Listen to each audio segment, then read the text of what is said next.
For the first time since they were discovered, scientists have been using the latest imaging and forensic technology to unlock long-buried mysteries, to reveal the man behind the mask. For more than a century, the world saw King Tut's golden mask as perfect, complete, and unquestioned. It was supposed to be the one artifact with no mysteries left. But when researchers used new technology to examine it again, layers and layers of information are coming out, not just because objects are being examined in detail, but also because new technologies can be applied to them. They discovered something inside the mask that no one expected. In fact, you see some suspicious or unusual traces, like the line here, this one here, which cannot be interpreted so easily. The face that defined an empire. Howard Carter, a British archaeologist known for his persistence and careful fieldwork, arrived in the Valley of the Kings at a moment when many experts believed the best finds were behind them. Years of digging had turned up little more than broken pottery and disturbed chambers. Carter continued because he believed one important tomb had been missed. On November 4th, 1922, his team uncovered the top of a staircase buried under debris. It's from the 4th of November 1922, and you can see the few words have been scrawled across the page, any old how, showing the excitement of the writer. That man was Howard Carter, and he writes simply, "First steps of tomb found."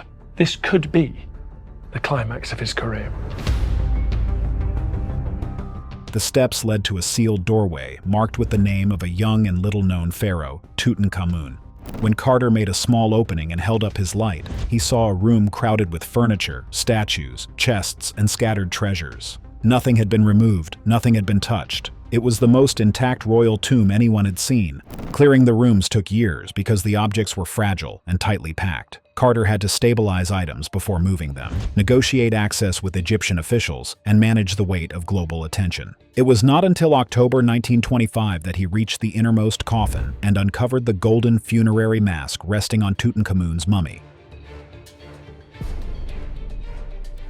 The mask quickly became a worldwide sensation. Its features were smooth and idealized, its gold surface shone brightly, and it was inlaid with stones that carried deep meaning in Egyptian belief. And colorization really brings out something. There is this amazing helmet mask of solid gold inlaid with glass.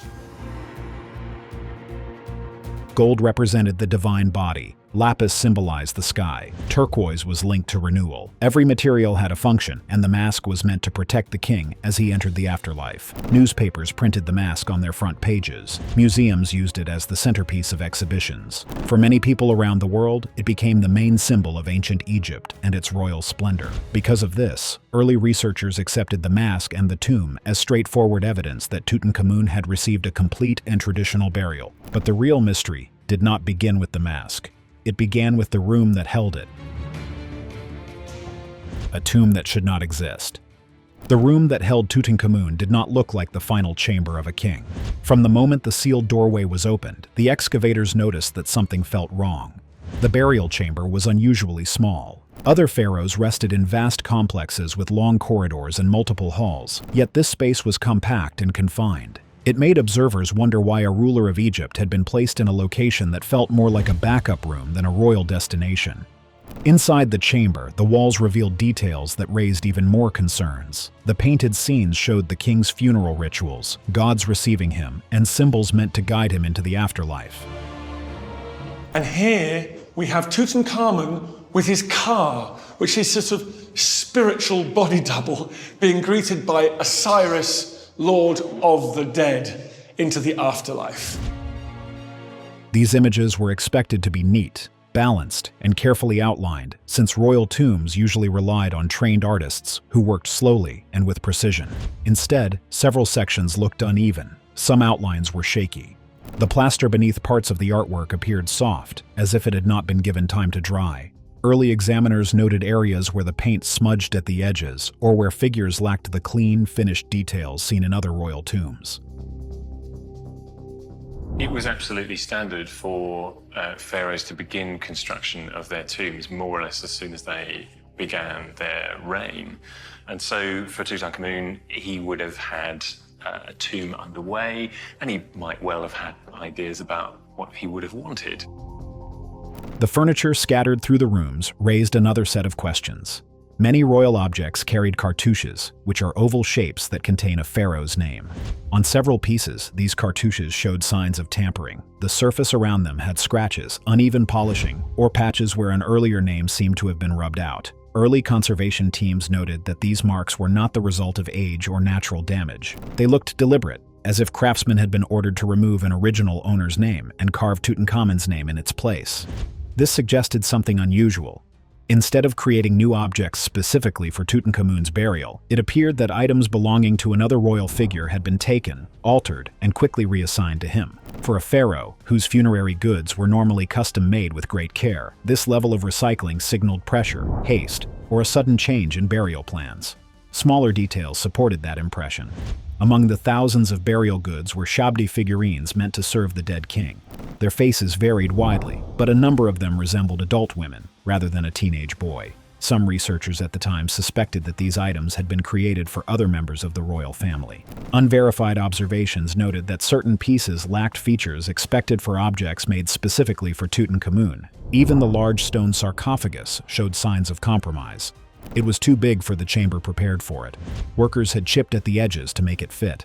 The rough marks left behind gave investigators a sense of alarm. The idea that a royal coffin had been trimmed to squeeze into place felt unnatural and careless. Some archaeologists expressed frustration that such a high-ranking burial had required such crude adjustments. Other objects that should have felt personal instead appeared generic, as if they had been selected from a storage area without much thought. Designs recycled from earlier reigns stood beside items with no clear connection to the young king.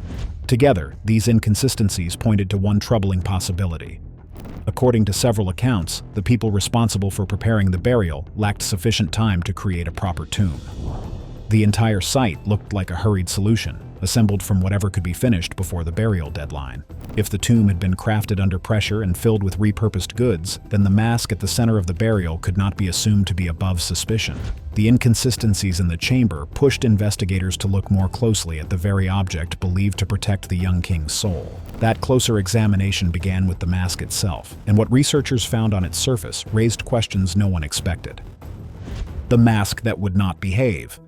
When researchers shifted their attention from the narrow burial chamber to the golden mask itself, they expected a smooth and consistent object made with the precision reserved for a king. Information are coming out, not just because objects are being examined in detail, but also because new technologies can be applied to them. And I think part of it is because it is made of solid gold, and a lot of people get wowed by that. Instead, modern tools revealed irregularities that raised more questions than answers. Many of these details were invisible to Carter in the 1920s, but under improved lighting and digital magnification, the mask behaved in ways no one expected. The first sign of trouble appeared when specialists examined the gold under controlled lighting. The gold on the face carried a slightly different tone from the gold in the headdress. The contrast was subtle, but laboratory notes showed that the metals reflected light differently. This suggested that they may have come from different sources. On a royal object that should have been uniform, this inconsistency stood out immediately. The priesthood and the craftsmen who were involved in preparing the burial equipment would only have had 70 days, and that's the length of time it takes to prepare the body for burial, in which to create material like this death mask, perhaps having been made for somebody else.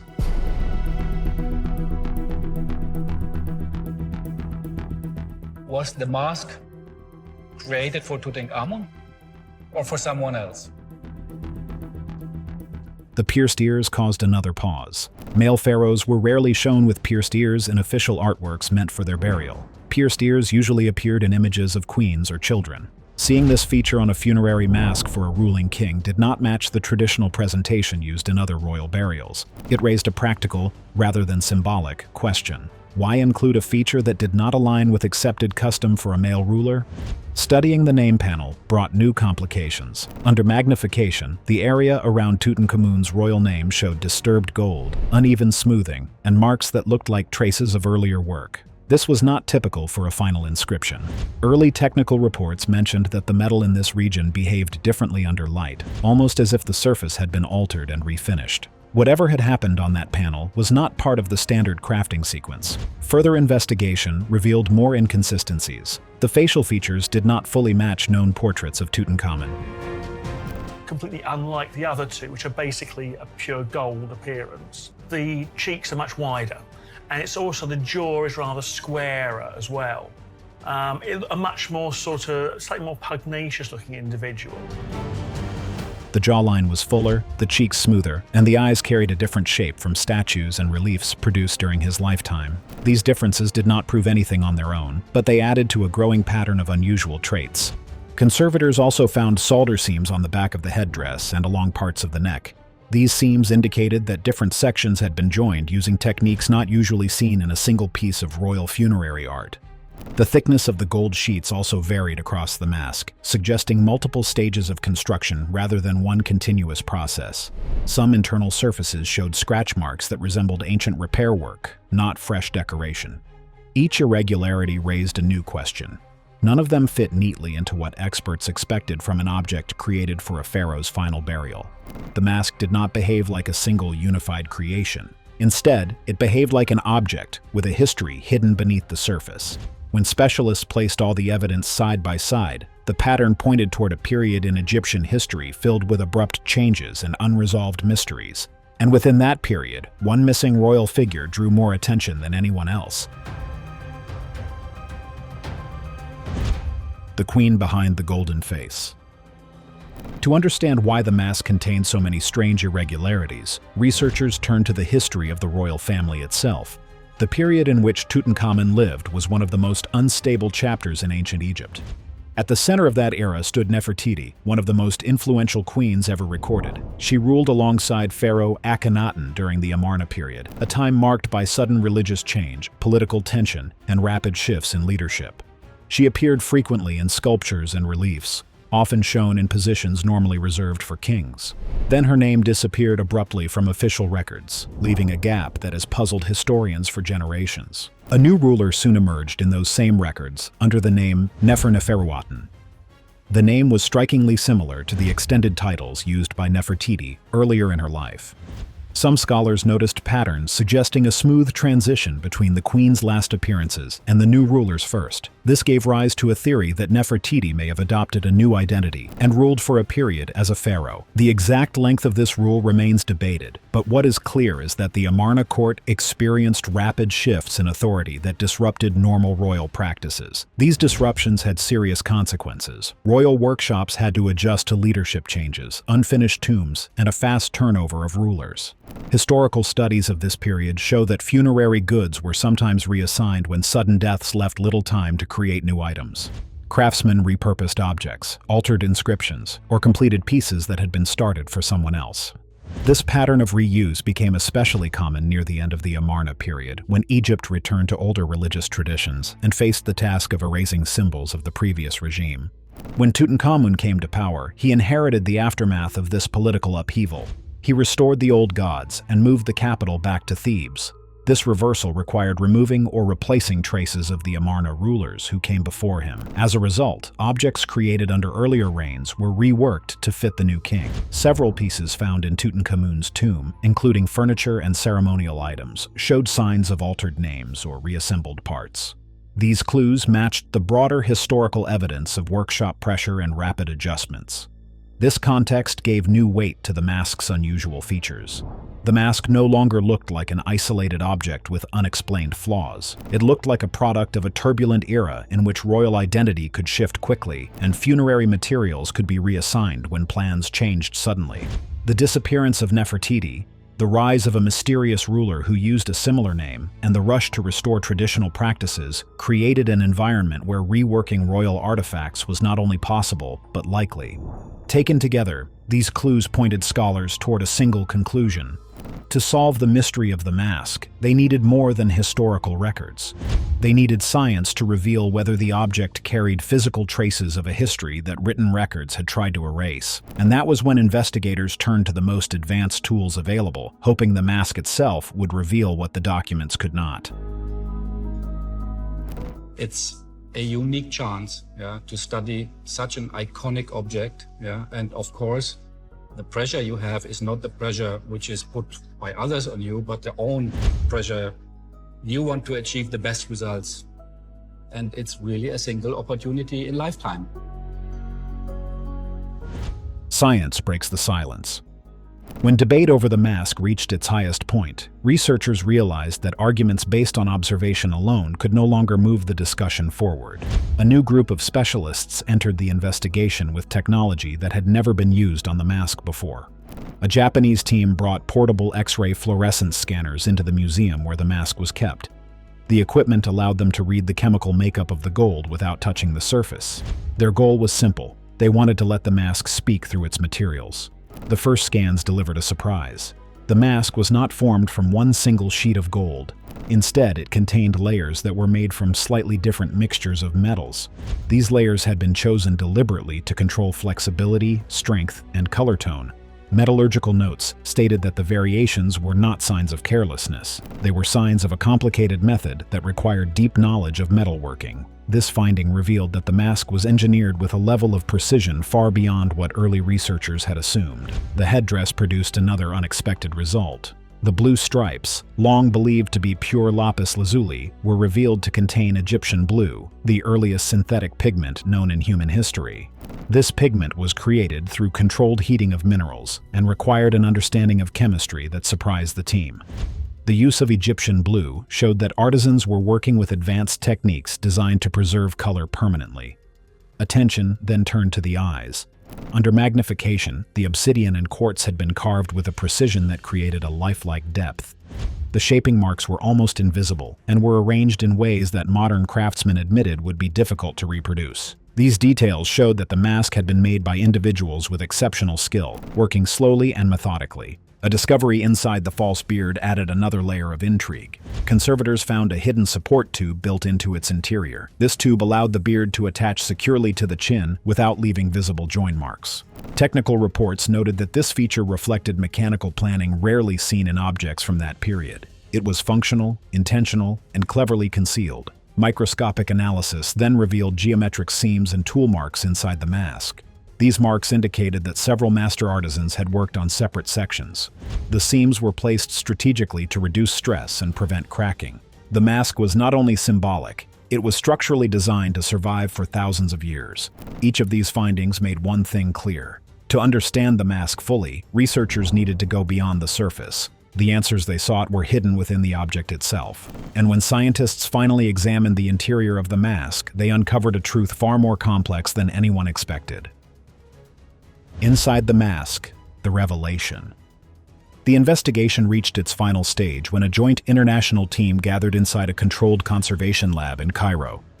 Specialists from Egypt, Japan, Germany, France, and the United States prepared the mask for a series of scans that had never been attempted on it before. They used high-resolution CT imaging to map the structure and neutron scanning to penetrate through the gold itself. Every member of the team understood the weight of the moment. If the mask contained hidden features, these tools would expose them. The first CT scans revealed a pattern no one expected. The thickness of the mask was not even. Certain sections of the face, especially the cheeks and forehead, showed density levels that did not match the outer surface. At first, the team suspected minor repairs or internal flaws created during ancient construction. But the next round of scans removed all doubt. Neutron imaging exposed a second layer inside the mask, a thin internal gold plate shaped with precise contours. This inner layer formed a complete face beneath the visible one. The room fell silent as the images appeared on the monitors. The internal plate had smoother lines, more natural shaping, and a structure that did not match the outer surface exactly. It looked like a sculpted guide used before the craftsman applied the final layer. When the team compared the internal contours to measurements taken from Tutankhamun's skull, the alignment was astonishing. The shape of the jaw, the angle of the brow, and the curve of the cheekbones matched the young king's anatomy with clear accuracy. This inner face had been designed around him specifically. Once the team confirmed the existence of the hidden plate, they examined its inner surface. Neutron scans revealed a set of extremely small markings carved into the gold, positioned where they would have rested directly over the king's wrapped face. These markings were too fine to be seen from the outside and had never been recorded in any publication. The imaging showed short horizontal lines containing symbols and brief phrases arranged in a private sequence. A closer analysis identified the signs. They formed a short funerary formula used only during Tutankhamun's reign. The text included his throne name, Nebkepperur, written in a compressed form meant for internal ritual use. There was also a protective phrase asking for safe passage into the eastern horizon, and a sign associated with rebirth under Amun. These were not decorative inscriptions, they were spiritual instructions, placed where only the king's spirit would encounter them. The discovery settled a century of arguments instantly. The hidden interface proved the mask was crafted around Tutankhamun's physical features. The internal inscriptions confirmed that the mask had been created for him alone. Nothing about its structure suggested reuse or substitution. Instead, the mask revealed a complex construction process with an internal guide layer and a private message hidden beneath the surface. The researchers had expected answers, but not answers like this. The mask had carried secrets for more than 3,000 years, and science had finally uncovered them. Yet only months after this discovery, the mask faced a danger far greater than anything hidden in its past, and this time, the threat came from modern hands. The mask almost lost to us. For more than 3,000 years, the mask had survived everything. It survived the collapse of dynasties, the arrival of new empires, the rise of modern nations, and the constant threat of tomb robbers. It endured heat, sand, and time itself. Yet in 2014, the most famous artifact in Egypt came closer to destruction than it ever had in ancient history. The danger did not come from thieves or rival rulers. It came from a simple mistake behind museum walls. During routine maintenance at the Egyptian Museum in Cairo, staff members attempted to adjust the mask on its display stand. According to several accounts, the handle slipped and the iconic golden beard snapped off. Witnesses described a moment of panic as workers tried to decide what to do. Instead of calling a trained conservation team, a rushed decision was made. Someone brought out industrial adhesive meant for mechanical repairs. The glue hardened instantly. Thick residue formed around the beard, creating a visible ring of damage on the chin of the most valuable object in the museum. When news of the incident spread, the reaction was immediate. Viewers across the world expressed anger and disbelief. The disaster exposed serious gaps in conservation training and raised questions about how such an important artifact could be handled with so little care. Reporters described the event as one of the most avoidable mistakes in museum history. According to some unverified statements from staff, those involved feared losing their jobs as the backlash intensified. A professional restoration team, led by conservator Christian Ekman, was called to correct the damage. The challenge was enormous. They needed to remove the hardened adhesive without harming the gold surface. Ekman and his team turned to ancient methods rather than modern chemicals. They used natural beeswax and specialized tools to lift the glue layer by layer. The work required steady hands and long hours. One slip could scratch the gold or dislodge an inlay. As the adhesive came off, the team gained a closer look at the mask's internal structure. The discovery was unsettling. The mask was far more delicate than many assumed. According to reports from the restoration team, the incident proved how easily a careless moment could have caused catastrophic harm. So that it can be removed easily if necessary and can be reattached if necessary. This realization pushed the museum community to argue for stricter global conservation standards. When the restoration was complete, the mask returned to its original appearance. Viewers once again saw the calm face that had stunned the world. The incident became a reminder that the survival of such treasures depends on careful and informed handling, not luck. The mask had been restored, and with that restoration, it was ready to be displayed again for new generations. As it prepared to stand before the public, the golden face carried its long history into a new home. When the Grand Egyptian Museum finally opened its doors, the mask claimed its rightful place among thousands of Tutankhamun's treasures. If you enjoyed this journey and want more videos like this, make sure to click the videos on the screen now.